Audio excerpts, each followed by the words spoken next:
नाज़रीन, जिस तरह से हमने आपको बताया कि पेट्रोल और डीजल की कीमतों में इजाफा किया गया है, नवंबर के बाद ये पहली बार इजाफा इस साल देखा जा रहा है। साथ ही साथ जो एलपीजी सिलेंडर है उसमें भी इजाफा किया गया। चलिए सीधे रुख करेंगे हमारी साथी प्रीति श्रीवास्तव का, जो कि मौजूद हैं दिल्ली से। प्रीति, आज से दिल्ली में नई कीमतों को लागू कर दिया गया है, क्या कुछ कहना है वहां पर आवाम का, लोगों का?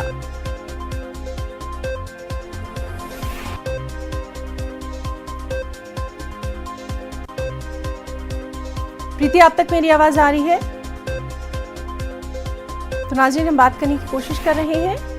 हम आपको बताएं, पेट्रोल और डीजल की कीमतों में 137 दिनों बाद ये इजाफा किया गया है। नवंबर के बाद अब ये पहली बार इजाफा किया गया है और फी लीटर पेट्रोल और डीजल की कीमतों में 80 पैसे का इजाफा किया गया है। हम बात करने की कोशिश कर रहे हैं दिल्ली में मौजूद हमारे साथी प्रीति से, और उनसे हम ये जानना चाहेंगे, क्योंकि सुबह सुबह का वक्त है, लोग जो हैं वो अभी अपने ऑफिस और दूसरे ज़रूरी कामों के लिए निकले हैं, तो क्या कुछ उनका रिएक्शन जो है वो आज सुबह से सामने आ रहा है, जो कि राजधानी है इसलिए वहाँ पर लोग जो हैं निकल रहे हैं और कीमतों का इतलाक भी हो गया है। तो इसी ताल्लुक से हम बात करने की कोशिश कर रहे हैं। और प्रीति से एक बार फिर से क्या हम लोग इसी तरह परेशान होते रहेंगे और इसी तरह आर्थिक स्थिति को झेलते रहेंगे? किसी तरह गैस और ये पेट्रोल तो कम से कम ऐसे रीजन पे लाएं कि जो कम से कम आम आदमी की परेशानी कम हो सके। और इसी तरह से हम लोग चलते रहेंगे तो हम लोगों के लिए तो आर्थिक परेशानी, बोझ, कमाई कम है और आर्थिक खर्चा ज़्यादा चलता चला जा रहा है। कैसे हमारा किचन का सब काम है, उसमें भी हमारा नुकसानदायक होता चला जा रहा है। कैसे किचन का काम करेंगे? गैस सिलेंडर जैसे जैसे बढ़ते चला जा रहा है, वैसे वैसे हम लोगों की आर्थिक स्थिति कमजोर होती जा रही। कितना कमाएंगे हम लोग? कितना कहां से कहां तक एडजस्टमेंट कर पाएंगे?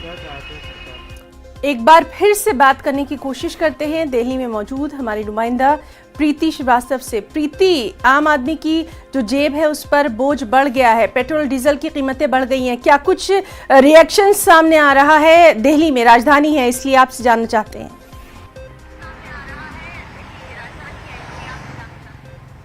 बिल्कुल, मैं आपको बता दूं कि जिस तरीके से पेट्रोल डीजल के जो कीमतें जो हैं वो काफी दिनों के बाद बढ़ी हुई हैं, लेकिन उसके बावजूद यहाँ पर लोगों को काफी दिक्कतों का सामना करना पड़ा है, क्योंकि जिस तरीके से पेट्रोल की जो कीमतें बढ़ती हैं उसके बाद जो आम आदमी का जो बजट है वो पूरी तरीके से बिगड़ जाता है। लोगों का कहना है कि जिस तरीके से पेट्रोल और डीजल की कीमतें लगातार बढ़ती हैं, हालांकि ये इस बार जो बढ़ोतरी हुई है वो 80 पैसे की हुई है, वो काफी दिनों के बाद हुई है, लेकिन उसके बावजूद लोगों का बजट जो है वो काफी बिगड़ जाता है। लोग कह रहे हैं कि पहले जो है वो 500 रुपए के पेट्रोल या डीजल में उनका 3 से 4 दिन चल जाता था, अब वही जो उनको जो है जस्ट दुगना बढ़वाना पड़ता है, यानी कि उनकी जो बजट है वो बिगड़ जाता है। और साथ ही पेट्रोल की कीमतें जिस तरीके से बढ़ रही हैं उसके कारण महंगाई भी बढ़ रही है, क्योंकि ट्रांसपोर्ट का जो चार्जेस है, ट्रांसपोर्ट के चार्जेस बढ़ रहे हैं, जिसके कारण महंगाई बढ़ रही है। और पब्लिक ट्रांसपोर्ट की अगर मैं बात करूं तो पब्लिक ट्रांसपोर्ट भी